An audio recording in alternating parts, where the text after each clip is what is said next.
Hello friends, and welcome back to the Snoozy Scientist, the little corner of the internet where we drift together through the mysteries of our world, one gentle yawn at a time. Whether you're lying in bed with the weight of the day finally lifting off your shoulders wrapped up in a cocoon of blankets, or simply sitting quietly as thoughts begin to blur at the edges, you've arrived in just the right place. Tonight, we're not just going to imagine history. We're going to step softly into it. Our journey takes us back more than 300 million years, to an era that most people have never heard of, yet one that shaped the path of life on Earth in profound ways. This was the Carboniferous period, a time so alien that it feels like something written in a fantasy novel rather than in the rocks beneath our feet. The air itself was different. Instead of the 21% oxygen we breathe today, Earth's atmosphere was swollen with nearly 35% oxygen. That single shift changed everything. The forests grew vast and strange, filled with towering plants unlike any tree we know now. And the creatures, they were not gentle. They were monsters born of air that was too rich, too heavy, too generous with life. Picture dragonflies with wings wider than a hawk's. Imagine scorpions the size of cats stalking through the undergrowth. Think of spiders spinning webs strong enough to trap small animals. This was a land where every shadow hid a predator, and every sound reminded you that you were not alone. And here's the most haunting part. In this forgotten world, you were far safer in the oceans than on land. So take a slow breath, let your eyes grow heavy, and come with me into the only time in history when water was safer than land. Step with me now into the landscape of the Carboniferous. A world that would feel more like an alien planet than the Earth we know today. The very air around you would press heavy against your chest, almost overwhelming in its richness. Breathing wouldn't to feel normal. Each inhale would be thicker, denser, carrying far more oxygen than your body was designed to handle. Even the light looked strange. The sky filtered through constant mist, thick clouds breaking the sunlight into sharp, eerie beams. It was not the familiar blue above our modern heads, but a hazy canvas that gave the land below a dreamlike, unsettling glow. Stretching beneath that sky were forests unlike anything alive today. These weren't the oaks, pines, or maples we recognize. Instead, they were dense jungles of towering club mosses, colossal horsetails, and tree ferns, their trunks ridged and scaly, their crowns spreading outward in great fans of feathery fronds. Some of these plants grew more than 100 feet tall, forming a canopy so dense it blotted out most of the sun. The effect was suffocating. Beneath this green ceiling, the air hung thick with humidity, every breath laced with the scent of damp earth and decay. The ground was a swampy labyrinth, soft, uneven, and slick with rotting vegetation. Every step sank slightly into the mire. Every surface seemed wet to the touch, and the smell of decomposition clung to the air like a constant reminder of life feeding on death. Fallen logs lay half-buried in the mud, covered with mosses and fungi that thrived in the perpetual dampness. Pools of dark water collected between roots, reflecting back a distorted image of the forest above, doubling the sense that you were caught inside a living greenhouse. It was a world overflowing with life, but it was not gentle. The sheer abundance of oxygen, the very fuel that made the forests so lush, also carried an ever-present threat. Fire. In our world today, wildfires can devastate vast landscapes, even with only 21% oxygen in the air. Imagine an atmosphere where oxygen levels reached nearly 35%. Lightning flashing across the horizon could, in an instant, turn the swamp into an inferno. A single strike could ignite the canopy, sending flames racing upward and outward, devouring miles of forest in minutes. These were not rare events. They were part of the rhythm of life. Cycles of destruction and rebirth written into the land itself. And yet, despite the constant threat, the forests always returned. Within weeks, ferns and mosses would reclaim the blackened ground. Trunks would rise again, stretching upward, competing for light in the ever-humid gloom. Life in the Carboniferous was a paradox. Abundant, green, and flourishing. Yet always on the edge of catastrophe. But the greatest danger of these forests wasn't fire. It was the things that lived within them. The plants created a claustrophobic maze, full of shadows and blind corners. Visibility was poor, and every movement could mean something was watching, waiting. And in this oxygen-rich world, the creatures that crawled, skittered, and buzzed were not small nuisances like today. They were monsters swollen to impossible sizes. The forests themselves seemed to be conspiring with the predators, creating a perfect hunting ground where silence was as frightening as sound. Each rustle in the ferns, each ripple in the water, each scrape of bark could be a warning. Even the very air felt alive, humming with unseen wings and the slow grind of armored legs. To walk through these ancient jungles was not simply to explore a forest. It was to step into a labyrinth designed for fear, a place where beauty and terror were bound together, and where the line between survival and death was as fragile as the damp leaves underfoot. And it was within this unsettling landscape that the monsters of the Carboniferous began to appear. The forests of the Carboniferous were strange enough on their own, but what truly set this age apart was not the towering plants or the endless swamps. It was the air itself, and what that air did to life. Insects and arthropods, those small and often overlooked creatures in our modern world, were transformed into monsters of terrifying scale, and it all came down to oxygen. Unlike mammals, insects don't breathe with lungs. They rely on a system of tiny tubes called trachea that allow oxygen to diffuse directly into their In today's atmosphere, this system works only for small bodies. It limits how big insects can grow because oxygen simply can't reach deep enough inside to fuel larger muscles.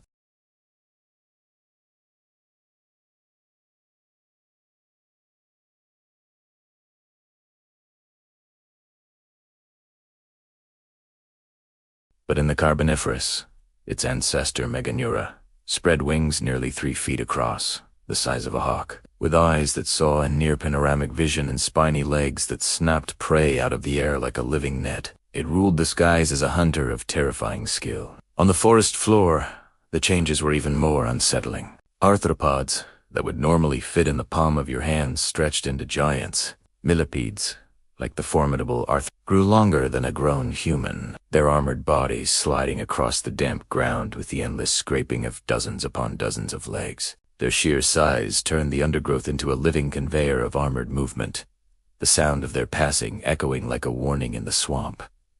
And they were not alone. Scorpions swelled to the size of house cats, their pincers capable of crushing small vertebrates, their stingers curling overhead like poised spears tipped with venom.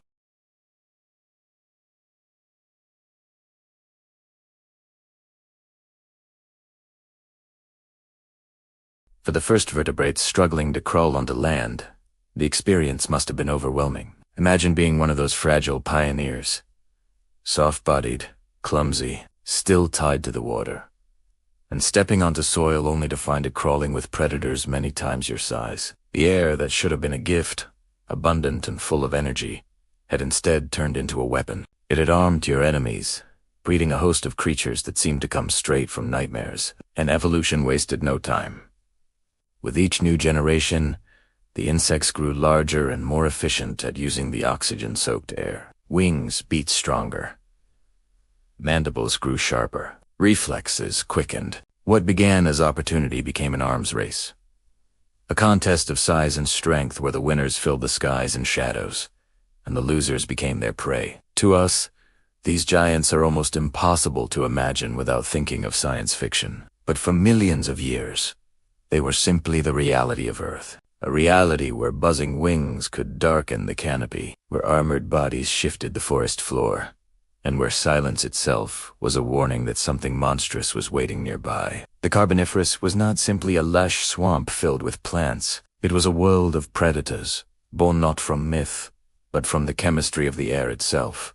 And the ground beneath those endless forests was about to reveal horrors even more disturbing. If the skies of the Carboniferous belonged to giant dragonflies, then the forest floor was ruled by creatures even more unsettling. To step into the undergrowth of these ancient swamps was to enter a world crawling with predators that seemed to defy nature itself. At the center of this nightmare was Arthropleura, a millipede-like monster that remains one of the largest arthropods to have ever lived. Some specimens stretched more than 8 feet long, with bodies as wide as a dining table. Its armored plates overlapped like living shields, glistening in the dim light of the swamp, giving it the appearance of a moving log plated in metal. Modern centipedes already inspire unease with their writhing legs and unsettling movements. Now magnify that unease 100-fold. Imagine the scrape of hundreds of armored feet dragging across the soft ground, each step pressing deep into the mud, leaving behind tracks that would last for millennia. Strangely enough, Arthropleura was not even the most dangerous hunter of its age.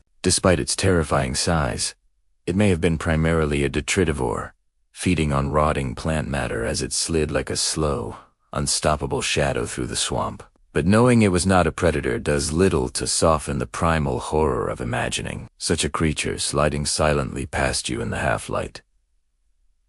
Its countless legs, whispering against the damp earth. It was, in every sense, the embodiment of unease, and where Arthropleura, unsettled with sheer size, other creatures stalked with lethal intent. Scorpions, swollen by the oxygen-rich air, reached the size of modern house cats. Their pincers snapped with startling force, their stingers arched like venomous spears above their bodies. These were not the scorpions we know today, hiding beneath rocks and desert sands. These were jungle hunters, slipping through the shadows of the swamp, emerging without warning to crush and sting whatever wandered into their path. For the earliest amphibians, daring to set foot on land, an encounter with such a predator could mean instant death. Then there were the spiders.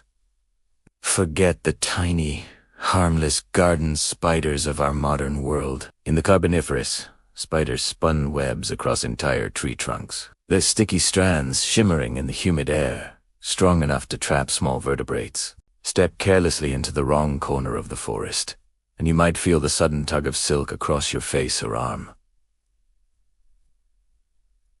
A single strand stretched invisibly between plants. The panic of brushing at it, knowing that somewhere in the darkness its owner was already moving toward you, would turn every step into a risk. With venom powerful enough to paralyze, these hunters lurked in plain sight, patient and silent. The sheer abundance of these creatures is what made the land so oppressive. They were not rare monsters hidden in caves or swamps. They were everywhere. Crawling beneath leaves, clinging to trunks, scuttling through the undergrowth. To live in this world was not simply to fear a predator in the distance. It was to exist surrounded on all sides, every inch of forest alive with alien bodies, armored exoskeletons, and venomous stingers. Unlike the dinosaurs of later ages, which were terrifying but often confined to specific regions or ecosystems, the Carboniferous predators saturated the land. You could not avoid them. They were underfoot, overhead, in the very shadows you tried to rest in. Survival was not a matter of staying out of one predator's territory. It was about navigating a labyrinth where every step carried the risk of crossing paths with something too large, too strange, too dangerous. The forest floor of the Carboniferous was not simply alive. It was oppressive. Every sound, the click of pincers, the scrape of armored legs, the snap of sealed, carried the reminder that you were trespassing in a world dominated by monsters. And if the crawling horrors of the ground were enough to keep you frozen with fear, the skies above held nightmares of their own.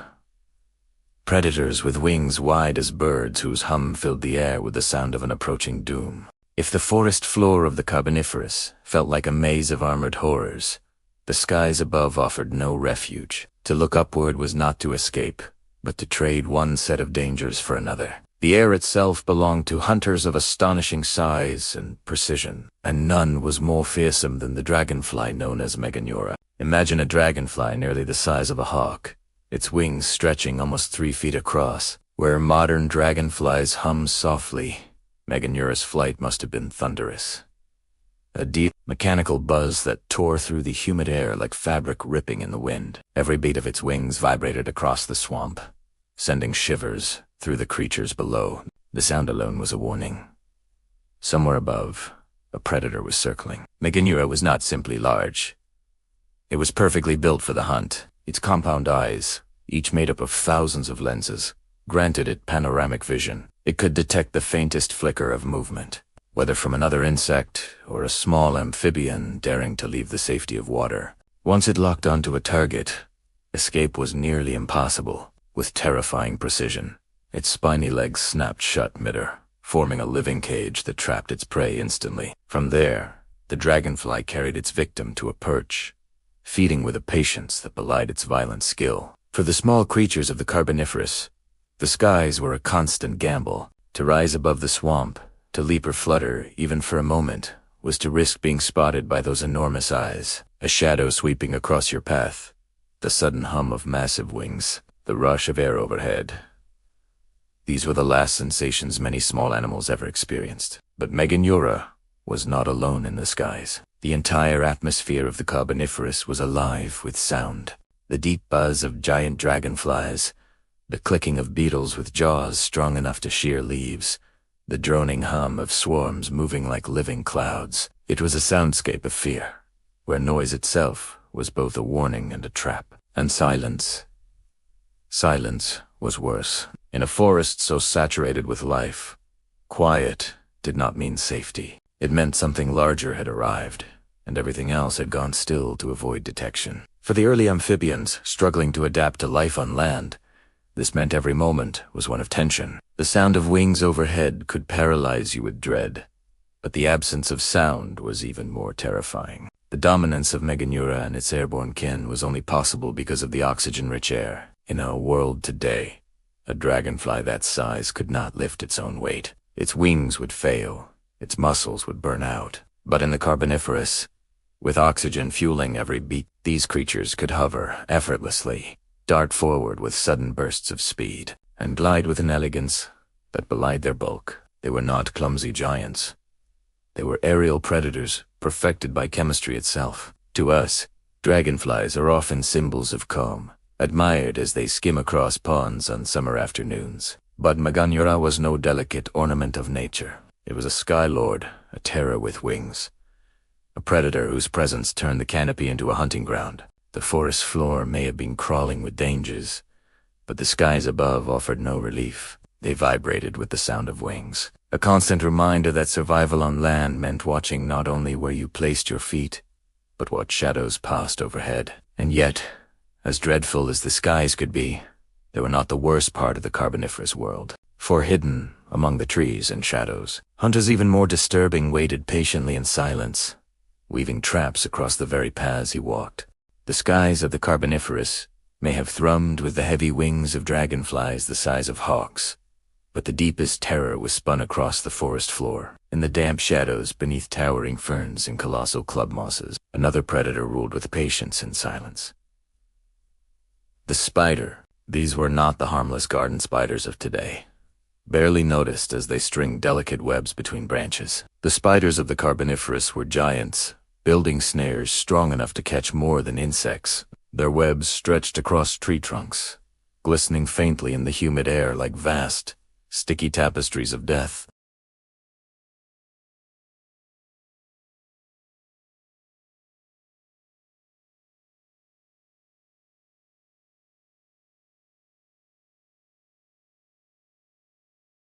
And waiting in the center of the web was the hunter, motionless, but never truly still. It could sense every vibration, every tremor. With 8 gleaming eyes scanning the darkness and legs tipped with sharp claws, it advanced the moment its prey gave itself away. Venom was its weapon. Powerful enough to paralyze, efficient enough to stop a heartbeat before the victim even knew it had lost. The claustrophobia of the Carboniferous forests made these spiders even more fearsome. Light struggled to pierce the dense canopy, leaving the undergrowth in perpetual gloom.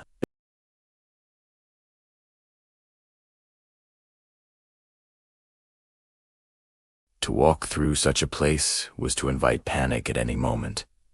The sudden tug of silk across your face.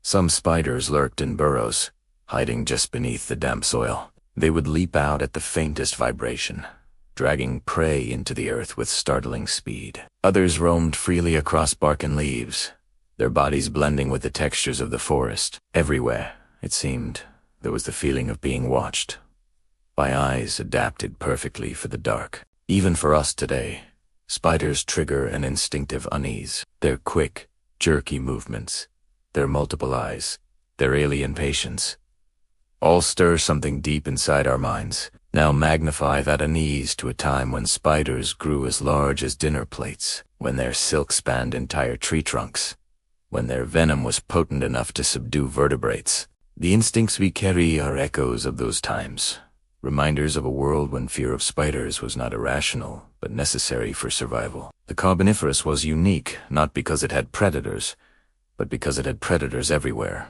Dinosaurs of later ages were terrifying, yes, but they were often confined to certain ecosystems.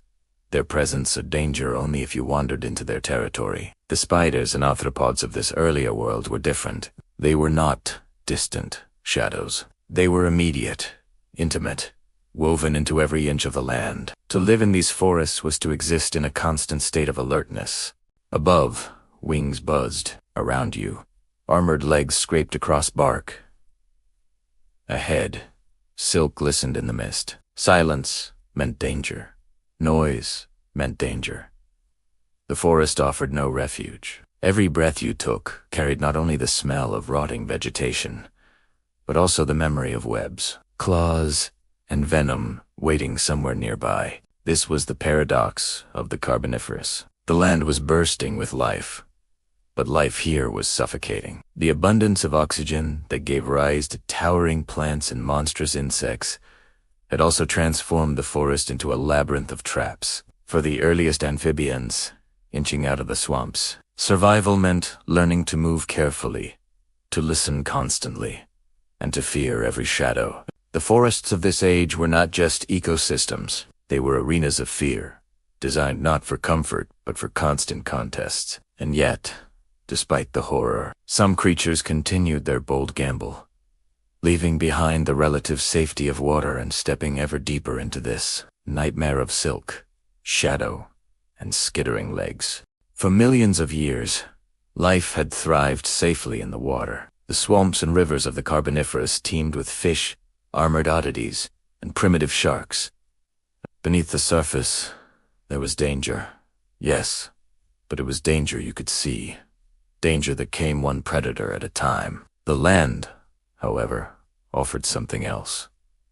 Opportunity. It was this opportunity that tempted some creatures to take their first trembling steps onto solid ground. These were the earliest amphibians, the pioneers between two worlds. Their bodies were halfway between fish and reptiles. Fins reshaped into stubby limbs, lungs that could pull oxygen from the air, skin that still demanded constant moisture. They were explorers in the truest sense, but explorers stepping into a realm that seemed determined to destroy them. Imagine one of these fragile creatures hauling itself out of the shallows. Its skin gleamed with water, already at risk of drying out in the heavy air. Each movement was clumsy, dragging its slick body forward on limbs that had not yet mastered walking. The forest floor beneath it was uneven, soft with decaying matter, every step sending vibrations rippling through the soil. Those vibrations were signals, invitations for predators to come closer. For an amphibian, every breath of the Carboniferous atmosphere was both a gift and a curse. The oxygen was abundant, fueling its body with more energy than ever before. But the same air that sustained it also sustained the monsters around it, amplifying them into forms it could never hope to outmatch. Above, shadows swept as dragonflies circled. At its side, the scraping of armored legs grew louder, and somewhere ahead, a strand of spider silk quivered in the gloom. Survival was never guaranteed, yet still, these amphibians pressed forward. Why? Because land meant resources. Insects were everywhere, crawling, buzzing, filling the forests with an endless buffet for any vertebrate bold enough to catch them. The swamps offered plants and shelter that no fish could reach. Each damp pocket of soil or hollow beneath a fallen log was a new niche, waiting for the first creature willing to risk it all. The gamble was brutal. Many amphibians never returned from their forays. A single encounter with a giant scorpion could end their journey. A misstep into a web could mean slow suffocation. Even pausing too long in the open risked being snatched by the spiny legs of a dragonfly descending from above. And yet, evolution thrives on risk. Every amphibian that survived long enough to reproduce passed on slight improvements. Tougher skin, stronger lungs, better eyes. Generation after generation, the line between water and land blurred. Still, these pioneers were far from dominant. They were soft-bodied compared to the armored arthropods. They were slow compared to the darting dragonflies. They were vulnerable, prey as much as predator. For them, the forest was not a home but a battlefield where survival meant constant vigilance. Their journeys onto land were hesitant, often temporary. Many retreated back to the water at the first sign of danger, slipping beneath the surface where the monsters of the land could not follow. And underwater, things were different. In the dense liquid world, their bodies moved with more grace. Tails swished, limbs paddled, and buoyancy relieved them of their own weight. Here they were safer. Here they could rest. At least for a moment. The water was no paradise, but compared to the crawling horrors above, it felt like refuge. The story of these first amphibians is one of courage mixed with desperation. They were not rulers of their world. Not yet. They were pioneers scratching at the edges of possibility, testing the boundaries of survival.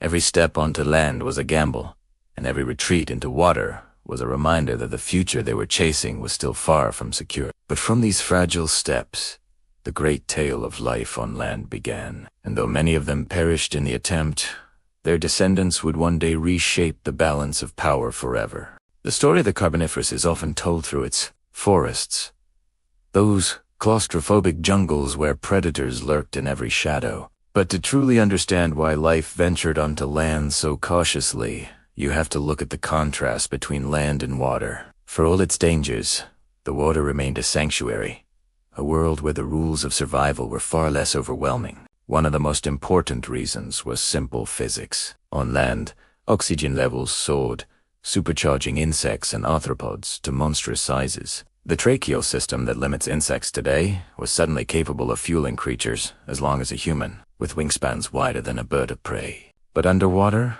it was different. Water is dense, and for animals that breathed through gills or primitive lungs, there was a natural ceiling on size. The giants of the swamp floor never appeared beneath the surface. There were predators, yes, but none reached the overwhelming scale of the land's monsters. In the rivers and swamps of the Carboniferous, life swam with a kind of balance. Early sharks patrolled the deeper channels, lean and efficient hunters even at this early stage of even. Schools of armored fish glittered like moving shields, feeding on plankton and small crustaceans. Primitive lungfish buried themselves in muddy bottoms, gulping air when needed. A mirror of the amphibians, struggling between water and land. These creatures were dangerous, but they were familiar dangers. To hide in murky shallows, to dart behind a fan of algae, to bury oneself in soft mud. These were strategies that worked. Survival was possible. Compare that to life on land. There, a single misstep might send a small amphibian directly into the claws of a scorpion the size of a cat, or into the fangs of a spider crouched silently in its web. On land, danger was everywhere, constant and suffocating. In water, it came in bursts. A sudden strike from a shark, a lunge from an armored fish. But once the threat passed, calm returned. You faced one predator at a time, not an entire forest designed to consume you. There was also a difference in movement. Amphibians were clumsy on land, dragging their slick bodies forward, their stumpy limbs barely holding them up. Every step was awkward, noisy, a beacon to predators. But in water they found their element again. Their tails propelled them with fluid grace. Limbs that stumbled on land became paddles here. The buoyancy of water supported their weight, sparing them the exhausting struggle of hauling themselves across swampy ground. Four creatures so fragile that difference mattered. Imagine an amphibian resting just below the surface of a dark pool. Only its nostrils break the waterline as it gulps air into its lungs. Above, the forest groans with unseen monsters. Dragonflies circling, centipedes scraping, webs shimmering in the mist. But down airy beneath the ripples, the world is quieter. The murk hides you. The reeds shield you. The mud cools and protects you. There may be fish ready to strike, but at least you face only one enemy, not a dozen. For the fragile pioneers of this age, the water was not just a home. It was a refuge. For countless generations, amphibians lived this double life. They tested the land, then retreated. They fed in the swamps, then slipped back beneath the surface. Land was the promise of the future, but water was still the guarantee of safety. It was the compromise that allowed them to endure, balancing the risks of exploration with the shelter of the familiar. And so, in this paradoxical world, the only time in Earth's history arrived when the oceans were safer than the forests, when the embrace of water felt merciful compared to the crawling horrors of the land. For all the monsters that crawled and flew through the Carboniferous forests, one of the greatest dangers was not a creature at all. It was the air itself, the very atmosphere that fueled lush greenery and supercharged insects into giants, carried a hidden, merciless threat. Fire. In our world today, oxygen makes up about 21% of the air. Even at that level, wildfires can devastate entire regions, consuming forests and reshaping ecosystems. But in the Carboniferous, oxygen levels soared to nearly 35%. That meant almost everything around you leaves. Bark, even damp wood, and decaying vegetation was more flammable than we can imagine. A single spark was all it took to transform a swamp into an inferno. Picture the scene. Humid silence, broken by a crack of thunder. Lightning forks across the sky and slams into the canopy. In a heartbeat, flames leap upward, climbing with explosive speed, devouring trunks, ferns, and moss. The swamp becomes a furnace. Walls of fire roar outward in every direction, fueled by the very air itself. Creatures flee in panic. Dragonflies beating desperately into smoke, millipedes churning across the burning ground, amphibians leaping back toward the water. Even the rivers offer no true escape, for burning debris rains down, hissing and steaming as it strikes the surface. These fires were not rare accidents. They were part of the planet's rhythm. Evidence of ancient charcoal embedded in rock tells us that massive wildfires swept through Carboniferous forests again and again. Entire ecosystems burned, only to regrow as the endless dampness and rich soils brought new ferns and mosses racing upward. Life here did not just endure destruction, it depended on it. Plants evolved thick bark to survive flames. Some may have even relied on fire to clear space for new growth. The cycle was one of constant renewal, but also of constant threat. For the creatures that lived on land, survival meant more than avoiding predators. It meant living with the knowledge that, at any moment, the world itself could ignite. An amphibian creeping from the swamp might avoid a scorpion, might dodge a dragonfly, but still fall victim to smoke choking the forest. Even the strongest predators could be undone in minutes, overwhelmed by a blaze that burned hotter and longer than anything our world knows today. And there was no true refuge. Fires leaped across canopies, spreading faster than wings could carry a dragonfly, faster than legs could move a centipede. The air itself became fuel, transforming the land into a tinderbox waiting for the strike of a storm. To live in this world was to carry a constant awareness of fire, to know that safety was fragile, fleeting, and that destruction could sweep across the forest without warning. This was the paradox of the Carboniferous. The same oxygen that allowed plants to stretch over 100 feet into the sky, that gave rise to giant spiders and dragonflies, also set the stage for catastrophe. The air nourished life, but it also betrayed it, turning every breath into a reminder that the planet itself was unstable. To step into these forests was to walk in a world where danger came not only from claws, venom, or silk, but from the sky, the clouds, and the storms. The Carboniferous was not just alive with monsters. It was a world where the Earth itself was the most relentless predator, testing every creature with cycles of fire and regrowth. And yet, even with the constant threat of flames, the forests remained full of life, crawling, buzzing, hunting, and devouring. For the small amphibians inching onto land, fire was only another layer of fear in a world already overflowing with it. When we think of fear, we often imagine it as something modern, shaped by our own experiences, cultures, or imaginations. But in truth, some of our deepest fears are far older than humanity itself. They are echoes from the Carboniferous, whispers carried across hundreds of millions of years, etched into the nervous systems of our ancestors. Consider the way many people react to insects and spiders today. A spider scuttling across the floor can send a jolt of dread through even the bravest. The low hum of a wasp's wings is enough to make us tense. Instinctively, for some, the sudden buzz of a beetle by the ear brings an almost primal shiver. These reactions often feel irrational. Most of these creatures are harmless, too small to truly hurt us. And yet, the fear comes anyway. Quick, automatic, almost unstoppable. Evolutionary psychology suggests this ISN decoincidence. It is memory without memory. Instincts, shaped in the Carboniferous, when such fears were not foolish, but necessary for survival. In those ancient forests, spiders the size of dinner plates spun webs across entire trunks, their venom potent enough to paralyze dragonflies with wings wider than a hawk beat the air with a mechanical buzz that warned of death from above. Centipedes longer than a human slid through the undergrowth with armored inevitability. To ignore these creatures was to die. Fear was not a weakness. It was a survival strategy. And so, fear became a part of us. Each rustle in the leaves, each flicker of movement at the edge of vision, trained the brains of our ancestors to respond instantly. Those who startled quickly, who avoided the shimmer of silk or the scrape of armored legs, were the ones who survived long enough to pass on their genes. Over time, these responses became reflexes, buried so deep within us that they remain even now, long after the monsters themselves have vanished. The alien biology of arthropods only deepened that unease. Their jointed legs move with a rhythm unlike our own.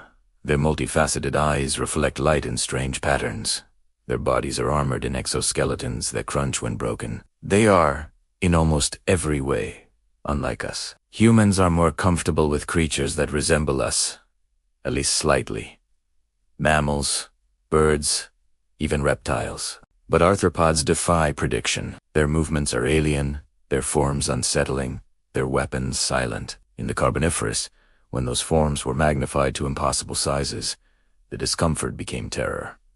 That terror became instinct, and instinct became inheritance. Today, the spiders in our homes are tiny compared to their monstrous ancestors. The dragonflies that skim summer ponds are delicate shadows of meganew. Centipedes in the soil are but whispers of arthropleura. And yet the fear persists. It lingers in the way our skin crawls when we see too many legs moving at once. It rises in the sudden jolt when something small and winged brushes past us in the dark. These are not just quirks of psychology. They are ghosts of a world long gone, a world that demanded fear as the price of survival. The Carboniferous left behind more than coal seams and fossils. It left an imprint on life itself. The same forests that birthed giant predators also carved reflexes into the creatures that lived among them. Even now, hundreds of millions of years later, the shadows of that age flicker inside us. Every shudder at a spider, every flinch at a buzz, every unease in the dark woods is a reminder. Once, long ago, this fear was not irrational. It was the difference between life and death. And while the monsters of that era eventually fell, replaced by new rulers, their legacy still walks with us. In our instincts, in our reactions, and in the quiet dread of being watched by eyes we cannot see. The Carboniferous world was more than a stage 4 monsters. It was an arms race. A relentless contest where every adaptation was answered by another, where survival was not simply about strength, but about keeping pace with change. The amphibians, those fragile pioneers of land, were under constant pressure. Their thin, delicate skin dried quickly outside of water, making every moment on land a gamble. But generation by generation, they changed. Some evolved tougher, thicker skin to hold in precious moisture. Their lungs, once simple sacs barely suited for air, grew stronger and more efficient, able to withstand the dense, oxygen-rich atmosphere without collapsing. Each improvement was small, but each was essential. Every adaptation brought them a little more time away from the safety of water. Yet the arthropods were not standing still. The spiders, scorpions, centipedes, and dragonflies that ruled the land refined their own tools of dominance, mandibles sharpened into efficient weapons. Slicing, tearing, crushing, claws grew more powerful, able to pierce the hides of the amphibians that dared to compete. Venom became more potent, paralyzing prey faster and with greater certainty. The oxygen-rich air became a battlefield in itself, fueling not just growth, but an escalation of weapons. This was the crucible of the Carboniferous. Every advance by one species forced a response in another. Amphibians that grew larger or faster pushed predators to hunt more efficiently. Predators that struck with more precision forced prey into stealth and camouflage. Some amphibians took to blending with the swamp itself, their mottled bodies hiding them among rotting logs and tangled roots. Others burrowed into the mud, waiting out the dangers of the surface. Evolution was not slow here. It raced forward, driven by the intensity of the threats that surrounded every creature. And from this endless contest, something new emerged, a creature that would one day rewrite the balance of life on land.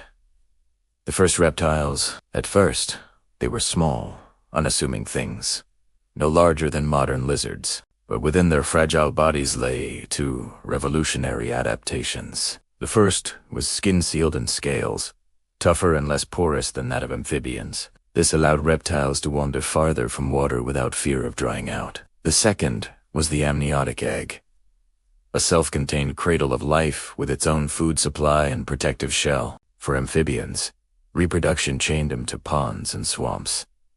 But reptiles could carry their future anywhere, laying eggs on land far from aquatic predators. For the first time in history, vertebrates were no longer tied to the water. To the arthropods, this was a challenge they had never faced. Amphibians had been easy prey, soft-bodied, slow, always lingering near swamps. But reptiles were different. Their bodies were better armored. Their jaws were stronger, lined with teeth capable of piercing through exoskeletons. They were not just prey, struggling to survive. They were competitors. The forests of the Carboniferous did not change overnight. Arthropleura still slid through the undergrowth, and Meganeura still ruled the skies. Spiders still spun vast webs, and scorpions still prowled the shadows. But reptiles carried within them the seeds of the future. Their scales, their eggs, their teeth, all hinted at an age to come, one where the balance of power would shift forever. The arms race had entered a new phase. For the first time, arthropods faced rivals who could push back. Slowly, quietly, reptiles spread across the land, each generation edging the arthropods closer to their decline. The Carboniferous still belonged to the insects, but the future now belonged to the reptiles. And soon, the planet itself would intervene, tipping the scales with a force greater than any predator or prey. The collapse of the forests and the fall of oxygen that had once bred giants. For millions of years, the Carboniferous world thrived in its strange balance. Oxygen swelled in the skies, fueling forests of colossal plants and monsters of chitin venom. Amphibians crept cautiously across the mud.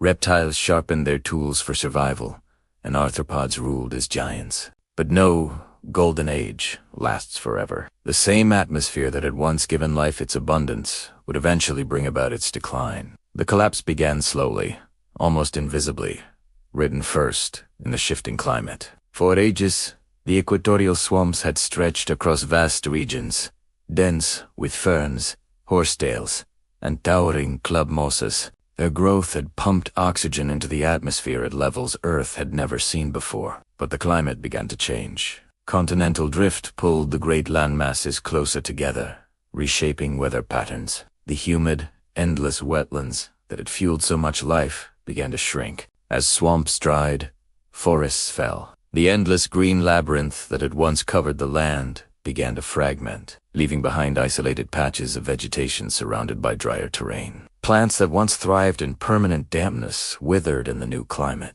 The massive, co-forming forests, the very lungs of the planet, collapsed, and with their collapse came a dramatic fall in oxygen levels.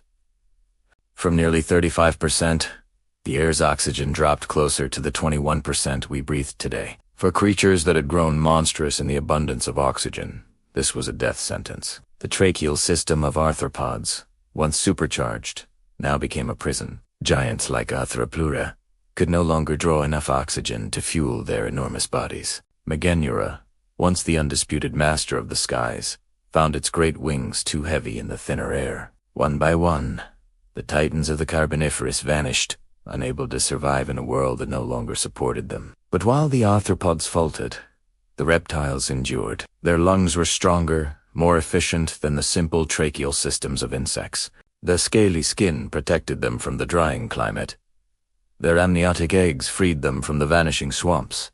Where giants fell, reptiles adapted. They spread into the new landscapes, claiming niches left empty by collapsing insect empires. The balance of power shifted quietly but decisively. The age of reptiles had begun. The end of the Carboniferous was not a single cataclysmic event, but a long unraveling, a gradual suffocation of a world that had burned too bright. Fires became less frequent as oxygen dwindled, but so too did the abundance of life that once fed them.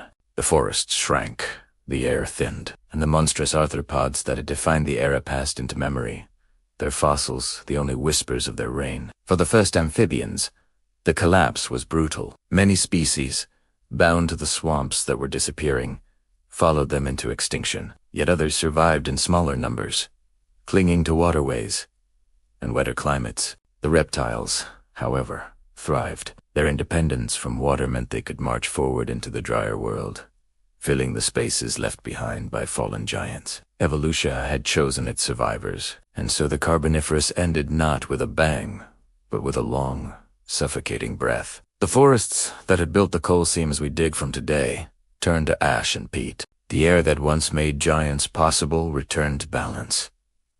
The world quieted, but it was not an ending. It was a transition. Out of the ashes of the Carboniferous rose a new age, one that would belong not to Earth, but to reptiles, and eventually to the towering lineages that would become the dinosaurs. The giants of the Carboniferous may have vanished, but their shadow still lingers.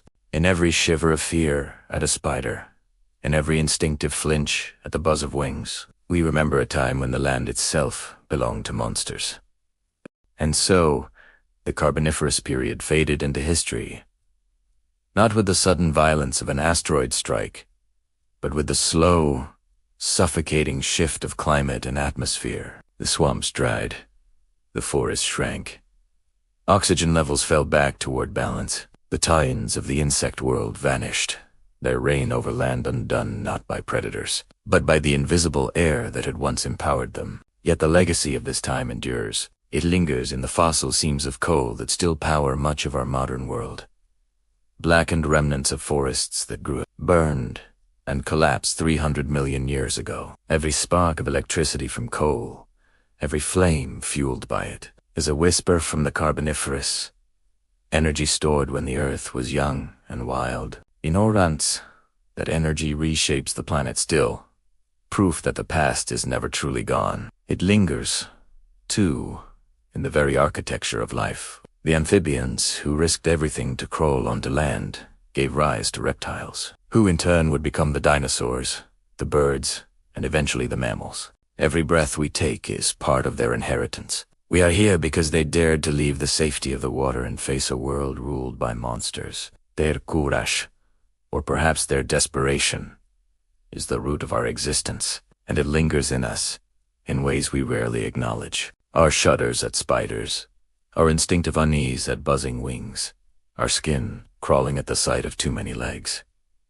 These are not quirks of human imagination. They are ancient memories without words, echoes of a time when fear kept our ancestors alive. In the shadows of the Carboniferous forests, those fears were justified. In the shadows of our homes today, they still flicker like ghosts. The Carboniferous also offers a sobering lesson about balance. For tens of millions of years, life flourished in oxygen-rich abundance, but that abundance carried its own dangers.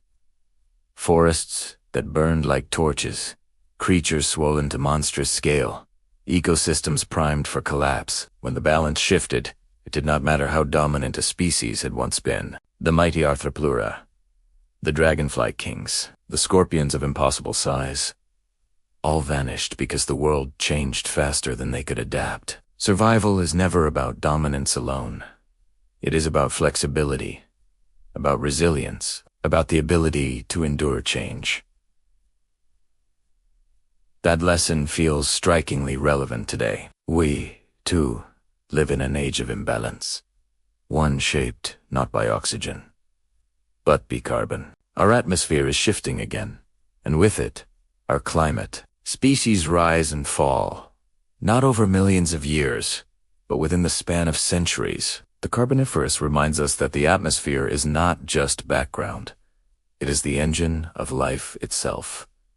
When it changes, everything changes. And yet, the Carboniferous is not only a warning, it is also a reminder of possibility. Out of its collapsing forests came reptiles, fragile at first, but destined to dominate the planet for over 150 million years. Out of the peril of that age came the seeds of our own existence. From crisis, life found a way forward. That is the story Earth tells again and again. Endings are beginnings. Destruction births renewal. Collapse opens the door for something new. Close your eyes and picture that world one last time.